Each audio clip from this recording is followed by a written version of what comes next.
Thanks for checking out the Locked On NFL podcast on YouTube. You're going to want to subscribe to this channel all off season long with all the breaking news, all the great stories coming your way. We've got it covered, all 32 NFL franchises, the Locked On NFL podcast.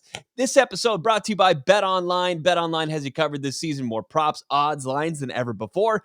BetOnline, where the game starts. Before free agency begins, really kind of goes crazy this afternoon.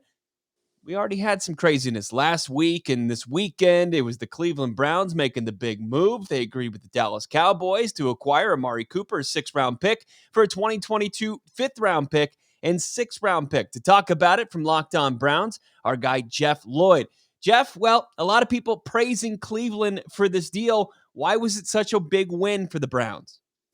Well, before we, get into free agents, before we get to the draft, the Browns have some major holes. Obviously, everybody knows about their wide receiver issues, having moved on from Odell Beckham Jr. during the regular season last year, looking more and more like Jarvis Landry will be moving on. You leave a third-year guy in Donovan Peoples-Jones, a second-year guy in Anthony Schwartz. Certainly, both of these guys are not ready to, become a number one and number two wide receiver. Who knows if they ever will? I mean, they're certainly solid rotational pieces to this point, but that's all that they can be counted upon. You look at the situation here, Amari Cooper being available. The Browns, I had put out a tweet Friday night, and this is at the time where the talk was maybe of compensation of a 3rd-round pick or even a 4th-round pick. You get into this situation now. Obviously, it looks like Dallas had nowhere else they were going to be able to trade him. When you're going to take back pick 155, the 6th round, that's a swap of 6th-round picks. They kind of cancel each other out at that point. The Browns were fine with the talent. They were fine with the player. Obviously, they'd like to rework Amari Cooper's contract to create some, cap flexibility. But I think the Browns feel they had to make this move because if Amari Cooper went back out on the open market, it's not the most pretty position for a free agent wide receiver. It's just not in Cleveland right now. You have a quarterback right now who's on the 5th year of his deal. There's no future there. You don't know if he's going to be there this year right now, maybe. You don't know if he's going to be there next year. So free agent-wise, it wasn't going to be a lure. They got a player they needed. Right now, they have a number one wide receiver. They have somebody they can pencil in for 80 receptions, 1,000 yards, 6 to 8 touchdowns, something they drastically needed. This gives them a lot of flexibility, a lot of breathing room here. They maybe have 3 defensive linemen who are locks to be on the opening, week 53. So they got a lot of work to do there. So to be able to get this one put to bed early with a player with, Cooper's route running ability, I think the Browns love the fact that he just goes about his business. We're talking about a guy who hasn't had a social media post in over 6 years. I think that's something that was really, really appealing to the Browns, bringing in a ton, a really, really talented player and a great route runner, something that Browns obviously certainly need. Amari's off social media, or his parents off social media. That's the important thing as far as Cleveland. I mean, with their history. Let me ask you this. I mean, you did mention Jarvis Landry. He's seeking a trade, right?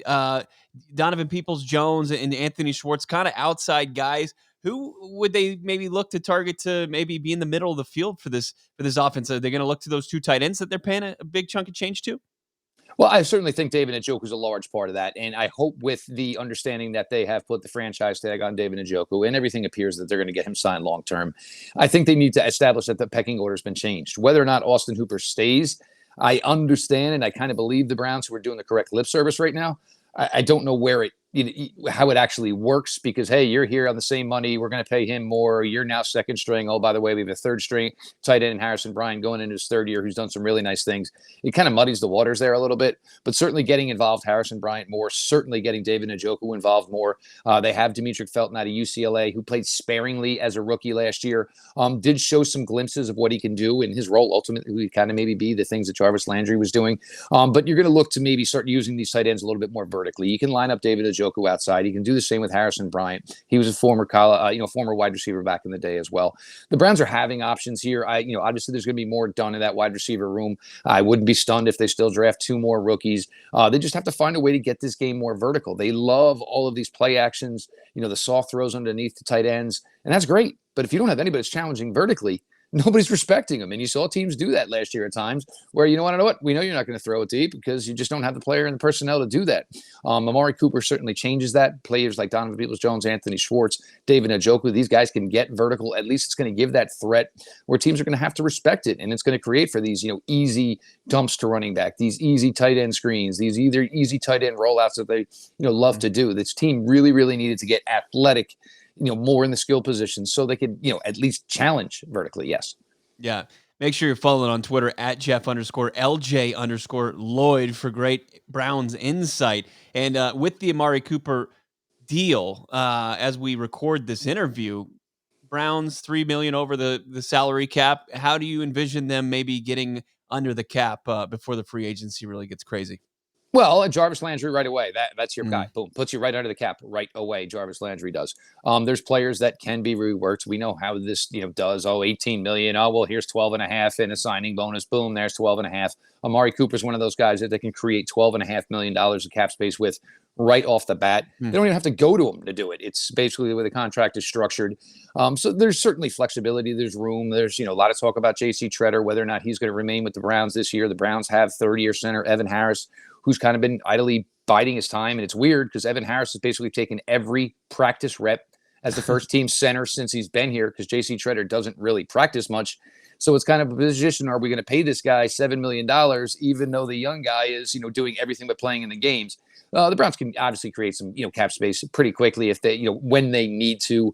And they're certainly going to need to because, they're not done yet. And I mean, when you're talking about a defensive line where you have one starter as of right now, you certainly got a lot of work to do. Deshaun Watson took a step forward towards getting back on the playing field. The reports are he's going to meet with potential suitors. Cleveland Browns going to be somebody getting a seat at that table? The Browns, I mean, look, you can't deny the fact. Obviously, the Browns have some interest here. There's two ways to look at this, though. Are the Browns interested in the fact that, hey, here's maybe a flawed player that can maybe be stolen? Houston obviously is, in a tough spot here because I think a lot of teams are saying, well, oh, if that's the full asking price for Deshaun Watson, well, what's the asking price for a Deshaun Watson who obviously has some issues, who may be suspended for the first 6 games of the season? I think that's where some teams do have some interest. Of course, Watson holds all the cards here. It does seem kind of disingenuous the way this is working, that Deshaun Watson holds all the cards here as far as having a no-trade clause. I'm not surprised the Browns have interest. I'm not, surprised the Browns are poking around. But I think when the rubber meets the road here, what are you going to do? You make this deal for Deshaun Watson, then you're basically looking at your roster and saying, well, this is what we got. Because, I mean, you're giving up all your premium draft picks. Deshaun Watson comes in, whatever cap space you can create, it's gone. So, I mean, the thing would be is, if we bring in Deshaun Watson, is it that much of a significant upgrade over Baker Mayfield in 2020? Obviously, 2021, there was a much different Baker Mayfield. And that's also keeping in mind that you're going to take a big hit on the defensive line, and the players you're going to be drafting. You're talking, drafting third, fourth round players that you would need to be able to contribute as first and second rounders. It usually doesn't work that way. I think there's teams who have, everything at stake to get Deshaun Watson. Yes, Matt Rule, we're talking to you. There are teams that are, that desperate for Deshaun Watson to come in and change the face of their franchise. I don't think the Browns are at that point. Even though, look, hey, this may be 2022 with Baker Mayfield. He balls out, maybe turns his nose to the Browns and says, well, you didn't believe in me then. I'll go somewhere else where somebody's ready to roll out the red carpet. It's certainly going to be interesting the way it all plays out. But I just think at the end of the day, I think the Browns are in it. But I think there are teams that are ready to marry the idea of Deshaun Watson where, the Browns were, slowly dating it, and it's just not going to get it done here. Somebody's going to pull that trigger. Man, oh man, it's the ice is getting pretty thin, just what the Browns are walking on these days, but also still exciting because there's a pretty solid roster in place, and they've got a big wide receiver one now in Amari Cooper, pending the physical, which should be completed later this week. For all the insight on the Browns offseason, make sure you're following Jeff on Twitter at Jeff_LJ_Lloyd. And of course, listening to Locked On Browns on a daily basis. Thanks, Jeff. Thank you, Bo.